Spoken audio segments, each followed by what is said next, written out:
Hey, I'm Alex Radcliffe from Board Game Co, and today I'm reviewing Unrest from Pandasaurus Games.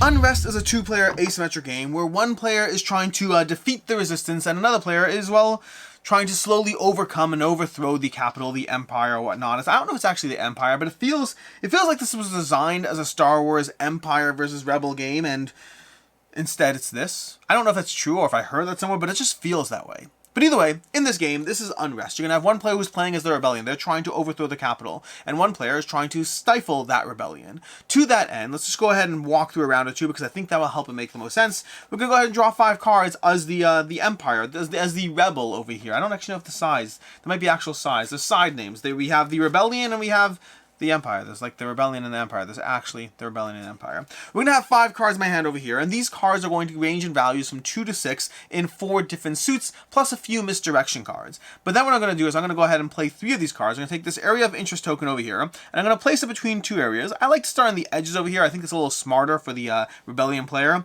But then I'm going to go ahead and play some cards, and all I'm going to do is I'm going to play these cards. How do I want to handle this? I'm going to play these cards.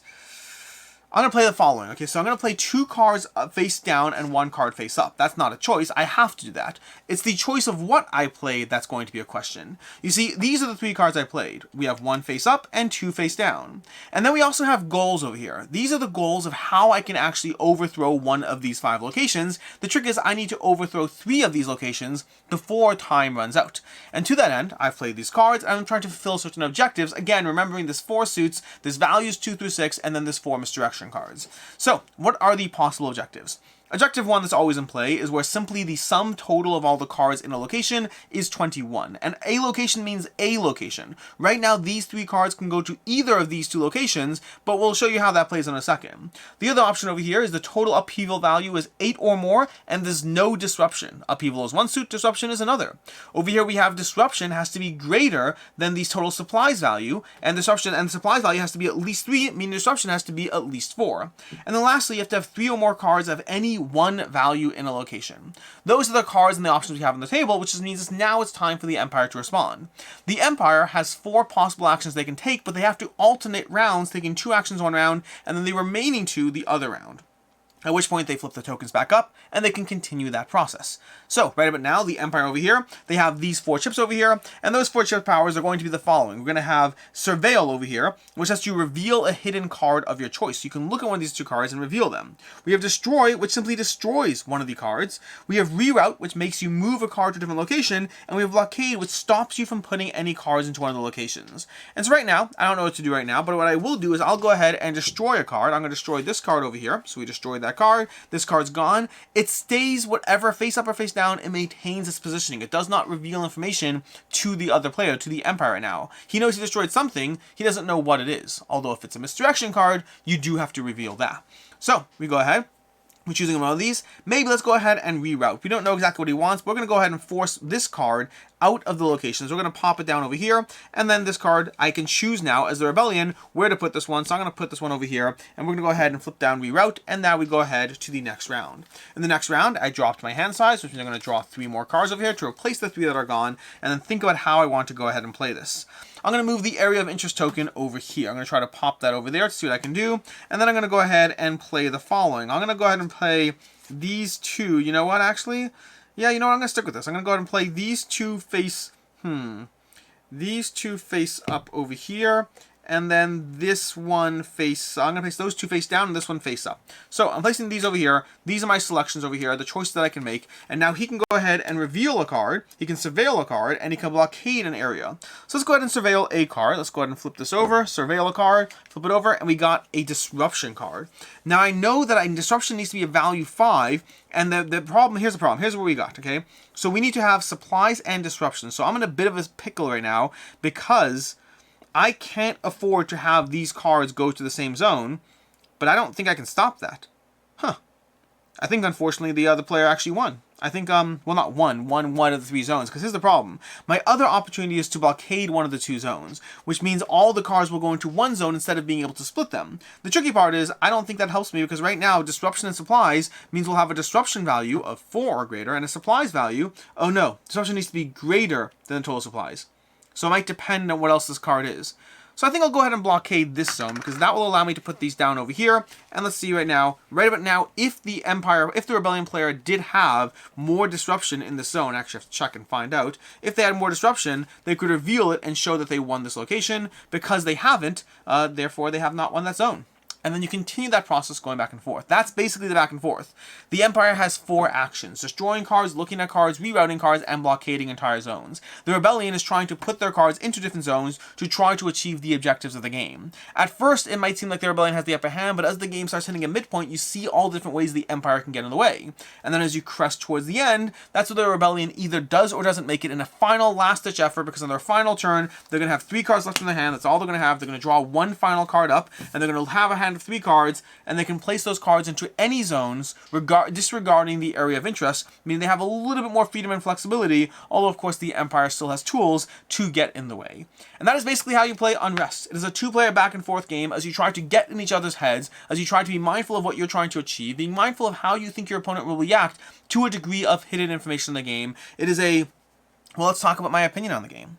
As far as ease of play, rules on this are very, very simple to go through. It's it's short, it's a fast-moving game. Plays in like around 20-25 minutes. The box says 10 to 20 minutes. I think 10 is ambitious, but 20 minutes I can certainly buy into. It is a fast-moving 2-player game of bluffing, of Wi-Fum being wine in front of me from Princess Bride, where you get in your head and you're like, well, if I reveal this, then you probably want to do that, but I know you want me to do that. I know you think I'll do that, so I'll do this instead. There's a lot of mental mind games to be played in this game, and the whole point of Unrest is the mental mind games. It's about trying to think through how your opponent's going to react in the game as you try to be mindful of how you can counter that or how you can stay one step ahead of them. Meanwhile, there's asymmetric goals, not really asymmetric, there's variable goals in the game. There's going to be Revolution, which is always in play, and then these 3 goals and a bunch of these other goals. So you can always choose or randomly divvy up 3 variable goals that will affect these slight variations. And some of them have more impact than others. Sometimes it's as simple as prioritizing one symbol type. Other times you have interesting things like that, for instance, that suit aspect, having 3 or more cards of one suit.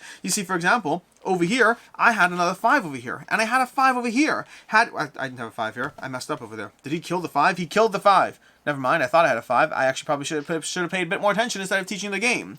But either way, in the game, you're trying to think through how you can achieve your goals, how to force your opponent into situations that no matter what they do, it's a bad move for them. And trying to construct that is hard. It is challenging as you go through the game. And so there's a tense back and forth that feels well balanced in an asymmetric, fast-moving, fast-playing, rewarding experience of a game.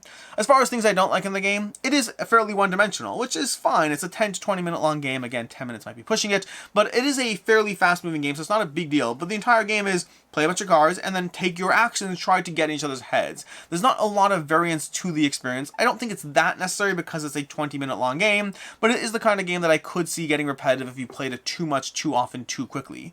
But that's a small complaint. It's not a big deal. The other one I'd say is that you can lose quickly on one side, but not on the other.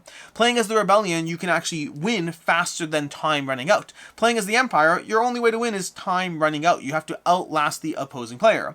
I guess maybe that's how you have 10-minute games. If you have a Rebellion side that goes really, really quickly, that could be a 10-minute game. I just haven't had that happen yet. To me, the games have felt very well balanced overall. As far as I can see others not liking, it's that Wi-Fum aspect of play. In this game, you are constantly making judgment calls as far as what you think your opponent did, how you think they tried to get into your head, and you're trying to outplay them. And that means that sometimes it comes down to the judgment call of, do I destroy this card? Do I destroy that card? Do I blockade this zone or that zone? And just based on trying to think through what they did, and your entire game can win or lose based on that. And to me, that is a reasonable complaint in longer experiences. Meaning trying to base an entire game based on judgment calls as opposed to pure strategy and just that bluffing mechanic. For me, in a 20-minute long game, I don't mind it. It is delightful. It is charming. I appreciate it. But that still might be something that you don't personally like. As far as final thoughts on Unrest, I like this game a lot. I've had this game for a few weeks now. This is a review copy sent from Pandasaurus. I've had it for a few weeks sitting around, maybe even more than, maybe a month and a half, 2 months, just kind of sitting around. At first I was all interested in diving into it, and I just got pushed off and I didn't sit down and play it. And then I played it. And I played it again, and I played it again, and I played it again, because it is delightfully charming. Pandasaurus is actually a bit on a roll recently with these smaller box. They did the same thing with District Noir, I believe. Another game that was barely on my radar, but when I played it, had a very charming back and forth aspect. To me, Unrest is is a lot of fun. Playing as either side is rewarding. Playing as the Rebellion, trying to figure out how to outplay the Empire, is rewarding. And as the Empire, at first it feels like you don't have that much control, but you do. You have more control than at first is obvious as you go through the experience. And so both sides feel very rewarding while being highly asymmetric and while feeling very well balanced. To me, this is a fast, punchy, 20-minute long experience that I definitely recommend. It's a 4 out of 5, a very solid game, a solid game. As far as other game recommendations, first of all, if you're looking for another highly asymmetric game, I highly recommend Watergate. Watergate is a fantastic, highly asymmetric 2-player experience that's going to give you a lot of fun little vibes as you try to outplay and outmaneuver your opponent in the game. And if you're looking for something with that bit of, trying to I pick, you choose mechanic, which is kind of like what Unrest is, but if you're looking for more of a symmetrical 2-player experience, Hanamakoji has a very similar aspect of forcing players into bad moves by letting them choose how they want to take their actions on cards you present to them. A very similar mechanic to Hanamakoji, to Unrest over here, but in a more symmetrical experience as opposed to the asymmetry that you see present here. But either way, both Watergate and Hanamakoji are solid recommendations that I definitely recommend checking out. In any case, then until next time, I'm Alex Radcliffe from Board Game Co. I hope you enjoyed this video, and as always, I hope you have a good one.